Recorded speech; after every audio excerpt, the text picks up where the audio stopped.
Summer is over and we're back to our new hero banners in Fire Emblem Heroes. In the Dawning Reality and Nifl Banner we got Orochi, Charlotte, and Nyx from Fates. If you played the previous Tempest Trials, then you have met Nifl, the god of ice. She will also be joining the banner as a new hero.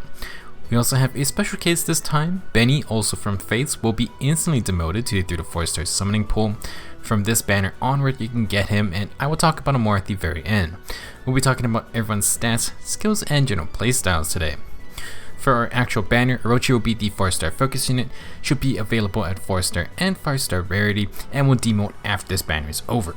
It's been a while, but since this is a new heroes banner, you can also spark any of these units after 40 summons. As a unit, Orochi will be a green infantry mage. She will have 40 HP, 40 attack, 24 speed, 24 defense, and 37 resistance. A bit slow, but Orochi has a great 40 base attack, and 37 res is great too. She will have attack and speed super boons. Because Orochi does sacrifice some speed compared to other high attack and res mages, her defense is actually not that low. Still, her main focus is going to be attack and resistance.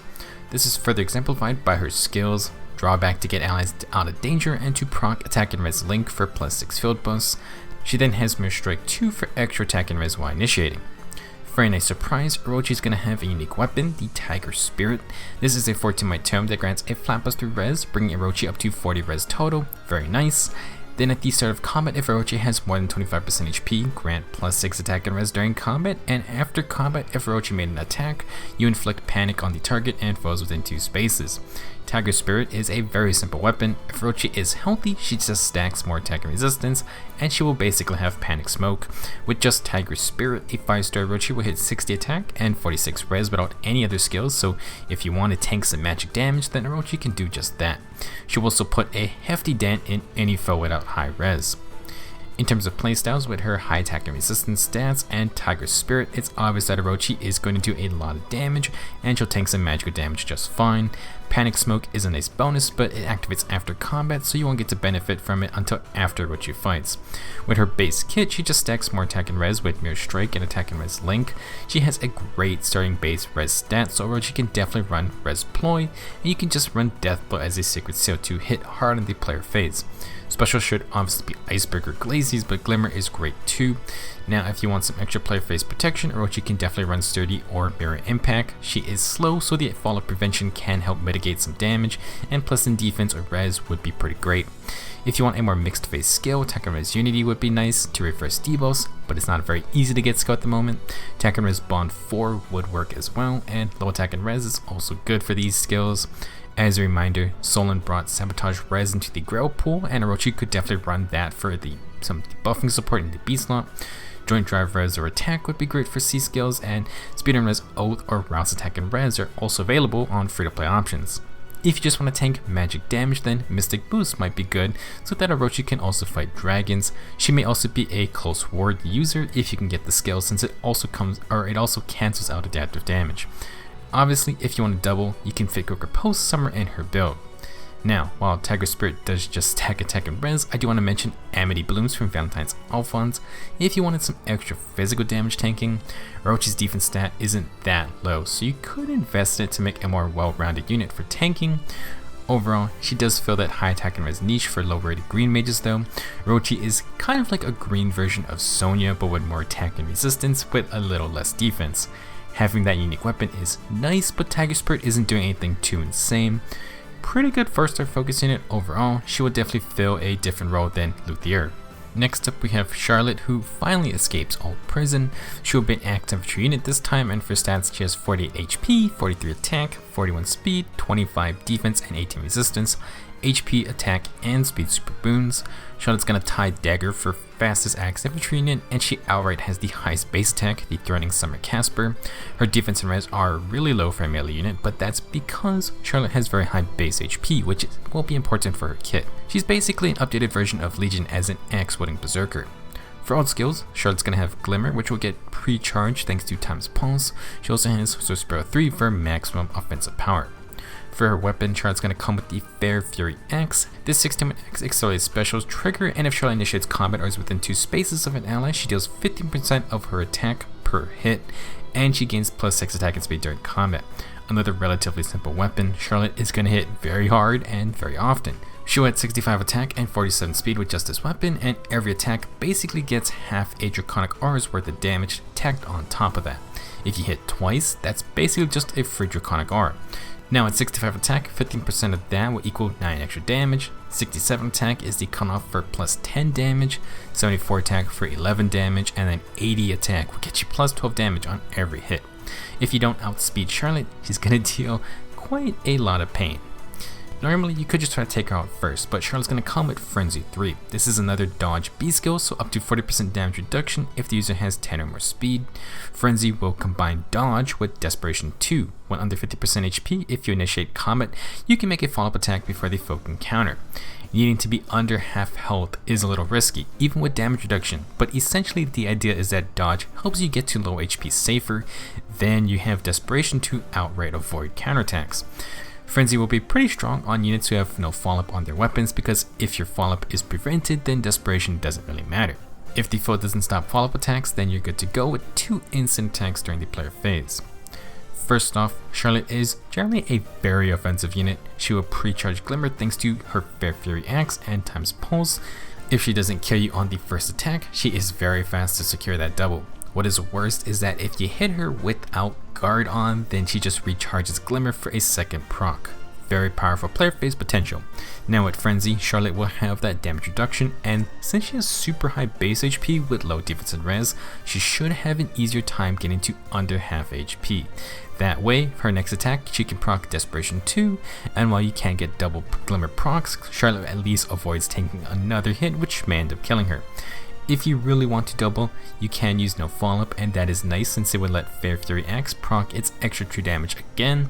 Charlotte could run the usual dodge builds, but she is definitely not a defensive user, so I wouldn't really run distant counter builds on her. She could make for a good Gale Force unit, slaying weapon, and you can run either Flashing or Heavy Blade. With Frenzy, she can also get into Wings of Mercy range to facilitate her allies. Very scary high attack and speed unit, but Charlotte does not have a lot of defensive tools outside of dodge's damage reduction. Our third unit is Nyx, who is a red infantry mage. For stats, Nyx has 36 HP, 42 attack, 40 speed, 19 defense, and 28 resistance. Again, HP attack and speed super boons. Like Charlotte, Nyx will have a lot of offensive pressure, however her base HP is quite low even for current gen mages. Funnily enough, Nyx also plays around her health, or rather lack of it. For old skills, she's going to come with Luna, which is fine. Nyx then has no follow-up, which is very powerful in today's game. For her weapon, Nyx gonna come with Ginnungagap. This 14 might tome grants plus 3 speed, bringing her up to 43 speed total. If Nyx has more than 25% HP at the start of combat, she will gain plus 6 attack and speed. And then another effect that is a bit confusing at first, if Nyx initiates combat, or if the foe initiates combat and uses tomes or staffs, then reduce damage from their first attack by 40%, and boost Nyx's next attack by the total damage reduced. This includes any other sources of damage reduction, like Flame Staff for example. Basically, Ginnungagap grants more attack and speed and has the OG Ice Mirror counterattack mechanic. The more damage Nyx reduces, the more damage she returns fire with. Now, this has some conditions you need to understand. For the player phase, this damage reduction is always active, meaning Nyx has some protection against the million distant counter users out there. However, for the enemy phase, this damage reduction only works against fellow mages or healers. If an axe unit were to walk up to Nyx, she's just gonna get hit for the full amount. Unlike dodge skills, this is a flat 40% damage reduction without speed checks. Nyx is very fast, but she won't have to worry about other speed demons, and as you saw, the power of damage reduction cannot be understated. Not only does Nyx reduce damage, but she boosts her next attack, so if she takes a big hit, she will get more damage. This is a tome you kinda need to watch out for. Now, Nyx does also come with speed and res solo 4. If unit is not adjacent to an ally, grant plus 7 speed and resistance during combat. Nothing new here, the devs decide that they can't just toss attack and speed solo on every new unit. With all these solo sacred seals, we do have many options for stat combinations, and solo skills are great for their dual phase power. In terms of playstyles, Nyx isn't too different from Charlotte. She can initiate with tons of attack and speed, she has damage reduction, but she can also run no follow-up as well. No follow-up is really good for Ginnungagap because if Nyx initiates combat and takes a counterattack, she cannot be stopped from making her second attack if she wins the speed check, and that second attack is going to be the empowered one. In general, I think Nyx is best used for initiating because the damage reduction always works. It works against any unit. Speed and res solo isn't bad, but ideally more attack would be preferred. Now, this issue came up with Fury and Ice Mirror, and it's the question of how much defense and res do I want. If Nyx is too squishy, she could just die, but the more damage she takes equates to more counterattack damage, and that could make the difference on a kill. Unfortunately, if you take too much damage, Genungagap may not activate again without healing, and unless you build really tanky, Nyx is not going to be tanking multiple hits. She could be a really annoying defense unit, but I don't think she's really a main carry. For example, if Nyx had sturdy impact and other defense or res increasing skills, she could maybe tank a hit or tank a really hard counterattack before unleashing her second empowered hit. Increased HP from blessings only help her out because more HP means more damage to soak, which means more empowered damage on the return hit. Now, something really dirty, albeit a bit gimmicky, is using Miracle with this weapon. I did not know, but Miracle apparently counts as damage reduction, and it will count the overkill damage as part of the damage reduced for Nyx. For example, if Nyx got hit with 100 total damage, even if she only has 36 HP, Miracle keeps her alive, and Genungagap adds 40% of 100 damage to her return hit. The gimmick is needing to get Nyx to charge Miracle pretty much immediately, and this will pretty much only work one time. If you're on defending team, it's not going to work against mages or healers either. It also can be messed up with out of combat damage, knocking Nyx below 25% HP, or something like post smoke uncharging Miracle. It's a really cool interaction, but how practical this will be, I don't know. Disregarding fun Miracle usage though, Nyx definitely shouldn't be underestimated. Damage reduction and no follow-up with tons of attack and speed is a pretty good getup. Our fourth unit is going to be Nifl. The Tempest Trials ending did shed some more light about why she has suddenly appeared, and it does seem to be heading towards something bigger. I don't think the second part of the Tempest story will be the end of it, but this plot has come at such a weird time in relation to Book 5. If it's meant to be a sort of introduction, then maybe it's possible Book 6 will deal with more Nifl and Muspo. Again, we'll just have to wait till next month. Now, as a unit, Nifl is a blue cavalry dragon. She's our very first cavalry dragon, and for stats, she has 39 HP, 38 attack, 40 speed, 27 defense, and 23 resistance. Nifl will have attack, speed, and defense super boons. She seems to be going for a Freya type of stat spread. By the way, despite being the goddess of ice and the dragon god of one of the realms in Fire Emblem Heroes, Nifl is not a mythic hero for some reason. Apparently buff ladies and kids in robot mechs are more mythical than her. For old skills, Nifl will have rally defense and res plus and low attack and speed 3. Her kit overall is definitely kind of odd. For her unique weapon, Nifl will have the Frostbite Breath. This is a 6-to-my Dragon Stone that grants a flat plus 3 speed. At the start of combat, if Nifl has more than 25% HP, inflict -5 total stats on the foe, and after combat, if she attacked, inflict status preventing counterattacks on target and foes within 2 spaces. Besides Nyx's tome, this banner has had some very simple weapon effects. Nifl changes things up from a general +5 stat boost and instead goes for the -5 debuffs on the enemy. She will also inflict the AoE status that prevents counterattacks, which should really have a name by now. The Flash Staff inflicts the same effects, so I'm just going to call it AoE Flash for now. This makes Nifl similar to Kempf as a cavalier who applies flash to the enemy. It's a really annoying status that is most useful if your team can follow up afterwards. That way they are protected from enemy counterattacks. As you probably have encountered from the Tempest Trials or from other PvE maps with Flash Staff users, it's a super annoying status that when the team doesn't really care about giving up lives, aka defense teams. Speaking of which, Nifl has a unique C-skill called Domain of Ice. Grant +4 speed and resistance and 30% damage reduction on the foe's first attacks to allies within 2 spaces. If Nifl herself is within 2 spaces of any ally, she receives these same effects. Okay, so like Flame, Nifl provides an AoE damage reduction buff for your team with some bonus speed and resistance. Unlike Flame though, Nifl also reaps these same benefits if she's near the team. Now, this is a great skill since the damage reduction doesn't require any stat checks. Nifl almost seems like Freya as a fast cavalry unit who doesn't have a ton of defense and res because they have damage reduction. The problem is that if Nifl wants to attack at her max range, unless her team is ahead of her, she's not going to be able to be close enough to receive the damage reduction bonus. This is extra strange considering Frostbite Breath sort of encourages Nifl to attack first so she can apply flash on the enemy team. By the way, as if they weren't signaling to use Nifl on a defense team, she comes with the very first tier 4 Aether Raids Oni skill. This is the defense version for attack and speed. The more defense structures stay up on the map, the more attack and speed the user gets. At 5 or more structures, you get plus 11 attack and speed. At 4 structures, you get plus 7. At 3 or less, you receive plus 3. Compared to the tier 3 version of this skill, you get plus 1 attack and speed bonus at 5 or more structures. 4 structures is the same bonus. At 3 structures, you actually lose minus 1 attack and speed. However, this is because the tier 3 version penalizes you for having 2 or less structures. Personally, at least to me, this is really not very impressive. These skills already are skeptical for a lot of players, and they're also useless outside of Aether Raids. Unlike the tier 4 solo skills, which can be used for their extra SP cost for arena, the extra 1 stat point at the maximum bonus amount doesn't exactly stand out, since we don't care about SP costs in Aether Raids. The defense Aether Raid skills aren't that bad, depending on your map layout, but it's still kinda iffy. Overall, Nifl's kit is kind of all over the place. Frostbite Breath is great for the general debuffs it to all stats and the flash effect, but Domain of Ice requires Nifl to stay near her allies, which hinders the through movement of your cavalry unit. Unlike Freya, who is fine engaging in max range and can get damage reduction, Nifl's only going to get it while fighting near allies. Domain of Ice is a really good support skill, but Nifl's playstyle seems to be trying to do many things at once. She can be a great attacker with lots of attack and speed, and Nifl can go for Windsweep to safely apply flash.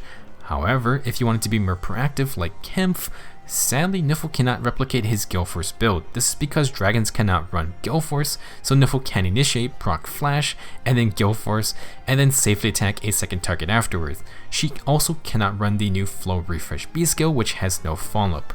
To be honest, that is pretty disappointing. If you wanted, it seems like Nifl could run Distant Counter, since that would work with her damage reduction skill, and she is applying a lot of attack debuffs. She's not going to be super tanky, but it could work, and she does have adaptive damage versus ranged foes. If you wanted replacement A skill, I think attack and speed catch is kind of just a new best hotness, works for both phases, and you don't need to worry about positioning. Besides the low B skill, Nifl could use Near Trace for Kanto, but there isn't a res Near Trace skill since the only units who would use it are dragons. If you want to focus on a team support, you could use the Ruse B skill since she does already have that dual rally. Again, like I said, Nifl's kit is kind of just all over the place. She does have a lot of ally support tools, but you either need to be really offensive to follow up after her initiations, or you need to stick around her for the damage reduction bonus. Kind of a plus, but since she isn't a mythic hero, you are free to give her any blessings you want.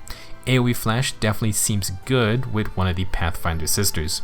Now, we aren't done just yet. Technically, part of the banner is Benny, who will be a Lance army unit. He's only the second armor demote in 4 years, and it's been 2 years since the last one, so expect another in 2023. They didn't actually reveal Benny's kit anywhere in the notifications, so I'm using the data mine information. For stats, he has 44 HP, 35 attack, 23 speed, 44 defense, and 34 resistance. Normally, you see 44 defense, and you're like, that's not that crazy for new army units. However, this is 44 defense with a super boon on a 3 to 4 star unit, which is pretty wild. Benny may not have that high attack for a new army unit, and his speed is in an awkward spot, but 44 defense, 34 res is quite good. If you just wanted to make a super tanky unit, then Benny can be that good wall for the team. For old skills, Benny's going to have Pavis as his special, and he brings Wary Fighter. For his one somewhat rare skill, he does have Bracing Stance 2, which is a pretty decent budget A skill. Now, surprisingly, Benny brings a new inheritable lance with him. Steadfast Lance Plus is a 14-minute weapon, and like the Steadfast Axe from Dedu, this weapon grants +5 attack and defense and neutralizes attack and defense debuffs if you're within 2 spaces of an ally. Steadfast Lance is the exact same as Spring Narshan's Guild Fork Plus. It's not a bad weapon for defensive units, and even someone like Summer Norn can use it. This is actually quite a good weapon to bring into the 4-star pool, so if you do pull Benny, you should probably hold on to him. Lances continue to rack up good inheritable free-to-play options. In terms of builds and playstyles, Benny is free to run one of the many powerful Fighter B skills. Wary Fighter is kind of an old guard skill at this point, but when you're starting off with 40 for defense, Bracing Stance, and a defense increasing weapon, then it can be okay to keep. obviously if you want to KO stuff or at least deal some damage, then Vengeful or Crafty Fighter provide follow-up attacks. The classic Fortress Defense Res 3 plus Special Fighter build is also annoying since you're just so tanky and you very quickly charge up your special. For other A skills, it would be nice to upgrade to a tier 3 dual stance. Otherwise, again, the new ideal skills are an option. Those are best used with boss or armor march though.